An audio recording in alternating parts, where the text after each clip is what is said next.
Welcome to this week's edition of the Weekly Travel Alert. I'm Paul Glenn. Steve Glenn coming to you from Montone, Italy. And what are you doing over there in Montone, Italy this week, Steve? Paul, we've just spent the greatest week celebrating New Year's in Italy. And as you know from last year, on New Year's, it's like the 4th of July in the States.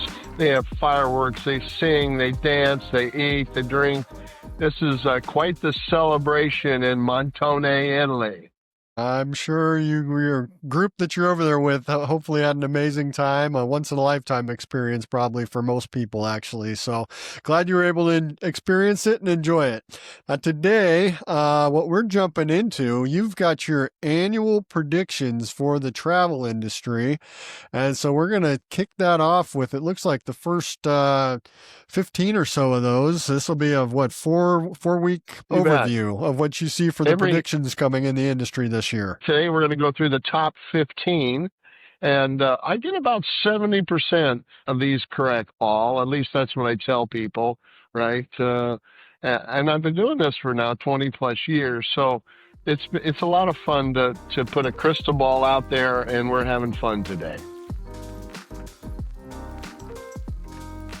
All right, we're going to jump right in because we do have a lot of them here today. Number one on your list of predictions for 2026, AI will quietly replace half the customer service humans in travel. Well, we're seeing this very rapid adoption rate in the travel industry, and I don't think this is good because they're replacing human beings with basically AI. And AI doesn't have any empathy, doesn't try to help you. They basically try to read rules back to you, and that's not why people call. They try to get things done.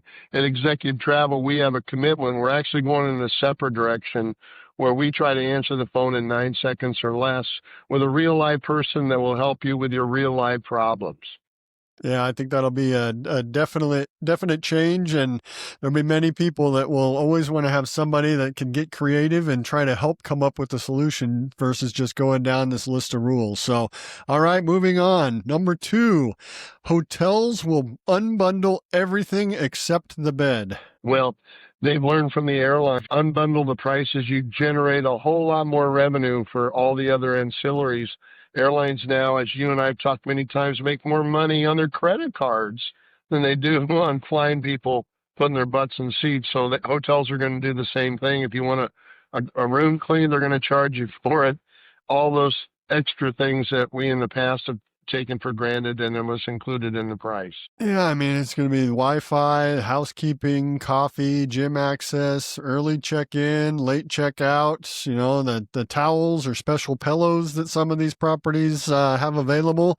Everything is likely to... so, Paul. Say it isn't so. Everything is likely to have a fee or something associated with it moving forward. So, and the problem will be is for a lot of that, you won't know it until you get there. So it's going to be one of those things that will be a surprise. So hopefully there are some sort of controls put in place so you don't get that unwelcome surprise at the end of your stay. Number 3 on the list today, dynamic pricing will officially feel like surge pricing everywhere. And we've seen this all over, Paul. You and I, what the price at 8 o'clock is different than 9 o'clock, 10 o'clock, 11 o'clock, 12 o'clock. It changes hundreds, if not thousands of times a day. And so we can tell somebody that, hey, that round trip fare to Miami is $300, and this afternoon might be $500. So it's only going to accelerate as there's more dynamic pricing. There's more application of AI in the pricing model. All right. Number 4 on the list of predictions for this week, airline loyalty programs shift from flying to spending. We've seen that. It used to be all the top flyers were at the top tiers of frequent flyer programs. Now it's who spends the most on the credit card. You could spend on a credit card and never fly in an airplane and be on their top tier, their elite status. Can you believe that, Paul? Yeah, no, I did see some things come out from United here not too long ago regarding that and the credit card spend. So they're definitely, as we've talked about before, their revenue's coming from credit card spend, and they're even transitioning those frequent flyer programs to recognize that as well. So next, number 5 on the list, we've got business travel becomes shorter, sharper, and more expensive. Well, and what we're seeing, Paul, is the business traveler, he wants on that direct flight. He doesn't want to go connect through Chicago. He wants to get an upgraded environment in the hotel, and he'd rather do a shorter trip and save a night on the hotel to pay more for that direct flight and an upgraded room. So you're seeing kind of the not so much focus on savings, but on convenience. I think, yeah, definitely the road warrior is looking at convenience much more than the savings. And yeah, to your point, cutting out a night of hotel and making that the meeting shorter and getting back home, you get that you get the reduction of misconnections with those direct flights. So I think there are good arguments as to how you justify those things. So be interesting to see how that all plays out. Number 6 on the list today, the middle seat becomes the airline industry's penalty box. Uh, there's all these good seats, but they want to make you pay for them. If you get stuck in the middle seat, you've been a bad girl or a bad boy, and that's how you'll feel anyway. It's at the end of the year, you're going to have to figure out if you're on Santa's naughty or nice list and your preferred airline carrier's naughty or nice list moving forward. All right, number 7 on our list. Europe leans harder into reservation-only tourism. Yeah, you're not going to be able to get any of the key things. You're going to have to get a timed slot to access that. We were just in Florence with our group, and you can't get in to see the David unless you basically have a 3 o'clock reservation. Now, that's tough on me because I'm a fly-by-the-seat-of-the-pants guy, but that's going to be tougher and tougher in all these key hotspots in Europe and these key attractions around the world. What'll be interesting, having experienced Trevi Fountain and the madness that it was just 60 days ago, was are they actually going to make it so that less people are able to experience that and make it so that it's more of an experience for those that are, or is it going to be something where this is just a money grab of sorts? So, yeah, it'll be interesting to see if It's a the little bit of experience actually improves. Number 8 on the list, checking luggage in 2026 is borderline crazy. You know me, Paul. How many times have I told you you don't check your luggage? And it's going to get more painful the more you do it. So you got to fly thin. And you want to be thin when you fly. You want to basically not check luggage. So you have the flexibility when your flight cancels or changes. You can just jump on another flight. Don't worry about it. You got your carry-on right with you. Speaking of which, I think on the trip you're on right now, didn't you do 2 hard carry-ons? Did they let you through with that, Yeah, or how did that play out? they did. I snuck them through. I kind of had to be a bull about it, but I was checking to see if I could get it done. So far, so good, but let me see if I can get home, Paul. The dirty laundry will get here when it gets here, right? All right, number 9 on the list this week. Airport lounges hit peak overcrowding. It's ridiculous. I was in the Delta Lounge in Detroit coming over to Italy this last week. There wasn't a seat to be found. I could not find a seat. This is the Delta Business Class Lounge in Detroit, and there was no seat. Now, people are going to get fed up with it. I can go outside and have a nice meal and have a seat. So they got to do something with these lounges. They're way overcrowded. And I think this also ties to what we've touched on a little bit about not the loyalty programs and the some of the perks that frequent travelers have not having as much value moving forward. It used to be if you had lounge access, that was a quieter place you could go hang out, and that's not how it is anymore. So yeah, lots of changes that are getting rid of some of the conveniences for us frequent travelers. Number 10 on the list this week, private drivers quietly replace rental cars internationally. Well, we've seen it. We just launched, as you know, Paul, Amore Italy, which is a private driver, all-inclusive tour of Italy for 2, 4, or 6 people. Basically, that's the trend, not on buses, but with private drivers. And we can build that in Italy, for example, for the same price as you probably pay for a motor coach tour. So that's the direction the tour industry is going, is private drivers. Make it so it's an exclusive, a private event, and make it affordable for Americans. And customizable. If you want that extra hour at the You bet. winery, then you've got that flexibility there. So definitely a new trend that we're excited about.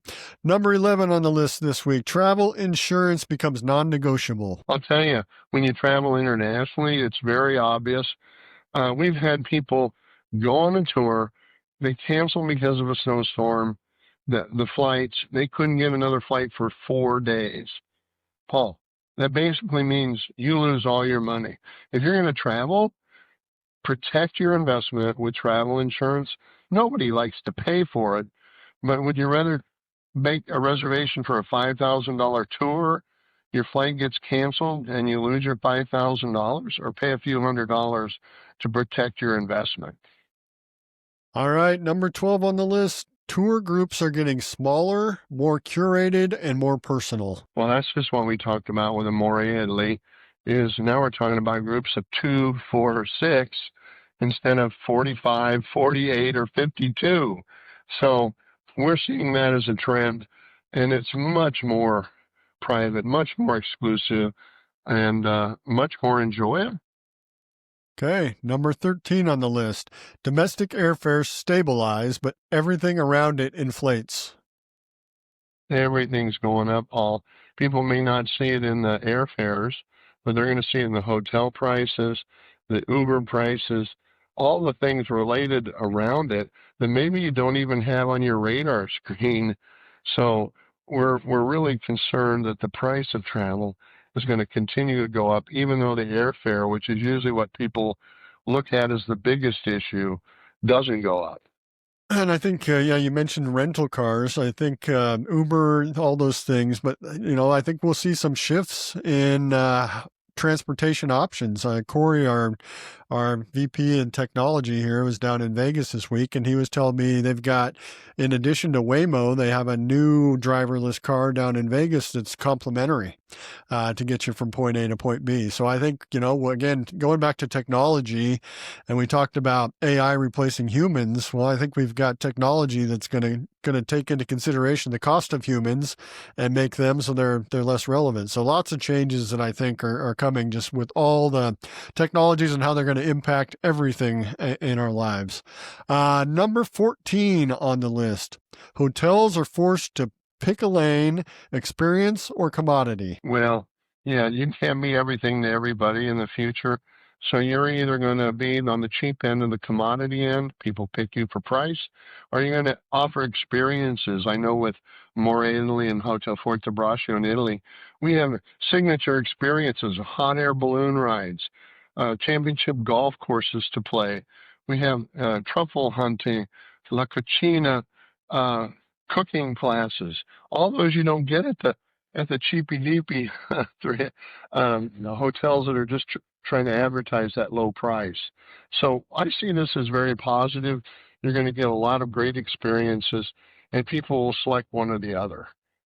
All right. Last but not least on the list for this week of the predictions for 2026 in the travel industry, number 15. This is the rebirth of the travel advisor. All right. Paul, the more complicated it gets, what happens to the travel advisor? More value we They can get more valuable. offer. Yep. That's right. If you want to save time, save money, save you from that headache, or when you're in trouble, we're there. It's showtime. We want to help you out of those problems. So I That's see what this as a rebirth of the travel advisor. that's what I always say. When the world gets complex or something significant happens, it's our time to shine. So, all right. With that, any final words from Montone this week, Steve? Hey, I'm coming back home tomorrow, so it'll be great to be home. Thank you for everybody. We've had a great time in Italy. Man, has it been crowded during the holidays. We were in Florence, it was busy. Rome is busy, as you know, Paul. But here in this great little hotel, Hotel Fortebraccio, Montone, Italy, it feels like home. But I'm ready to come back to Nebraska. All right, well, pass on my best to all of our friends over there before you head back home. Thank you for joining us this week. Please like, subscribe, share, and add any comments or feedback on topics that would be of interest for future episodes. We'll see you next week.